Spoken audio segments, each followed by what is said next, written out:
এতগুলো টাকা এখন খরচা করার কি দরকার ছিল মা?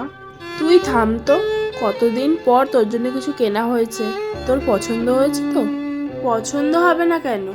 এত সুন্দর শাড়িটা আমার খুব পছন্দ হয়েছে, কিন্তু এতগুলো টাকা এক ধাক্কায় খরচা করার কি কোনো দরকার ছিল? এই যে বৌমা, সারাটা দিন বাবার বাড়ির সাথে বসে বসে গাপ চালিয়ে কি হবে? আমি তোমাকে পরে ফোন করছি, দাঁড়াও। ওইদিকে যে এতগুলো বাসন পড়ে আছে সেই খেয়াল আছে? বাবুর জামা প্যান্ট গুলো শেষ কবে কেচেছিলে? ময়লা পড়ে তো যাচ্ছে তাই হয়ে গেছে। হ্যাঁ, তুমি কাজবাজ চোখে দেখো না?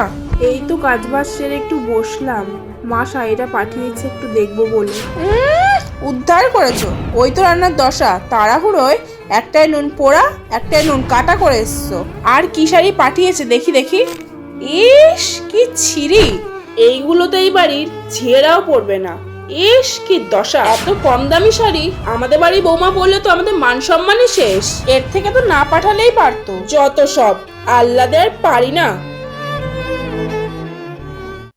জানিস বৌমার বাপের বাড়ির থেকে কি সুন্দর একটা শাড়ি পাঠিয়েছে। তুই তনুর বউ ভাতে যাবি না? তাই ভাবলাম তোকে একবার বলি। তুই একবার দেখলেই তোর পছন্দ হয়ে যাবে। বউ ভাতে পরে যাবি, খুব মানাবে তোর গায়ে শাড়িটা। দাঁড়া, আমি বৌমার থেকে শাড়িটা নিয়ে আসি।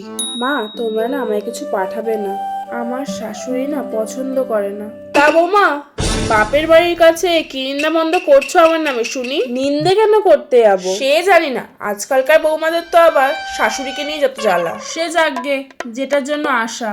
শোনো, আমার মাথাটা না খুব ধরেছে, শিগগিরই এক কাপ চা করে দাও তো। দেখো আবার এক গাছ চিনি ঢেলে দিও না। আর রান্নাঘরে যাওয়ার আগে তোমার নতুন শাড়িটা একটু বের করে দিও তো। তোমার ননদের খুব শখ হয়েছে ওই শাড়িটা গায়ে দিয়ে তনুর বউ ভাতে যাবে। শখ হয়েছে? দিদি তো শাড়িটা চোখেই দেখেনি, না দেখেই শখ হয়ে গেল। আর শখ হলেই বা শাড়িটা হবে না। হবে না কেন? কারণ শাড়িটা নেই। আমি শাড়িটা বাপের বাড়িতে ফেরত পাঠিয়ে দিয়েছি। কেন কেন ফেরত পাঠিয়েছো কেন? কারণ আপনিই তো বললেন এরকম শাড়ি পরলে নাকি আপনার বাড়ির সম্মান চলে যাবে। এমন শাড়ি নাকি আপনার বাড়ির ঝিয়েরাও গায়ে তোলে না। তা আমি এই বাড়ির বৌমা হয়ে এমন কাজ করতে পারি যাতে এই বাড়ির সম্মান নষ্ট হয়? আর রইলো বাকি আপনার মেয়ের কথা।